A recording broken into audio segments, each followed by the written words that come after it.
প্রত্যেক বিজেপি বিধায়ককে জিততেই হবে, প্রত্যেক বিজেপি বিধায়ককে আবার ফিরে আসতে হবে বিধানসভায়। সূত্রের খবর, শুভেন্দু অধিকারীকে পাশে নিয়ে বিধানসভার বৈঠকে বার্তা দিয়েছেন সুকান্ত মজুমদার।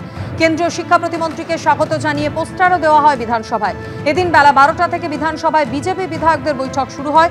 শুভেন্দু অধিকারীর আহ্বানে ওই বৈঠকে যোগ দেন সুকান্ত মজুমদার। গত 9 তারিখে গুজরাট এটিএস এর হাতে 3 জনকে জঙ্গি সন্দেহে গ্রেফতার করা হয়, যাদের মধ্যে অন্যতম হচ্ছে ডাক্তার মহিউদ্দিন।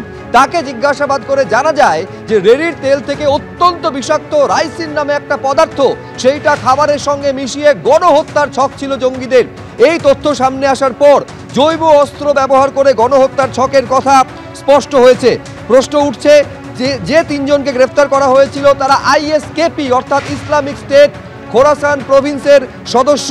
তাদেরই পরিকল্পনা ছিল বলে প্রাথমিক অনুসন্ধানে জানতে পারছেন তদন্তকারীরা। দেশ জুড়ে হত্যালীলা চালানোর চক্রান্তে যুক্ত ছিল ধৃত আহমেদ মহিউদ্দিন। আহমেদাবাদে ধৃত ডাক্তারকে জেরা করে এই ভয়ঙ্কর তথ্য গোয়েন্দারা হাতে পেয়েছেন বলে সূত্রের খবর। দিল্লি ছাড়াও লখনৌ, আহমেদাবাদে রেকি করেছিল আইএস জঙ্গিদের এই সংগঠন। চীন থেকে ডাক্তারি পাশ করে ফাস্ট ফুডের ব্যবসা করত ধৃত মহিউদ্দিন।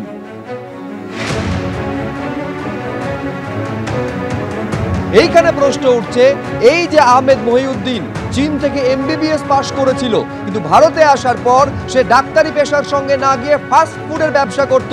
এখানেই গোয়েন্দাদের সন্দেহ, রাইসিন, অত্যন্ত বিষাক্ত রাইসিনকে খাবারের সঙ্গে মিশিয়ে গণহত্যার ছক ছিল এই জঙ্গিদের।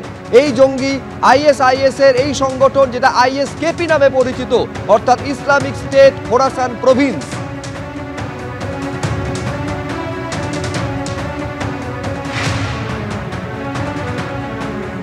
পাকিস্তান থেকে ড্রোনের মাধ্যমে পাচার করা অস্ত্র এসেছিল মহিউদ্দিনদের হাতে।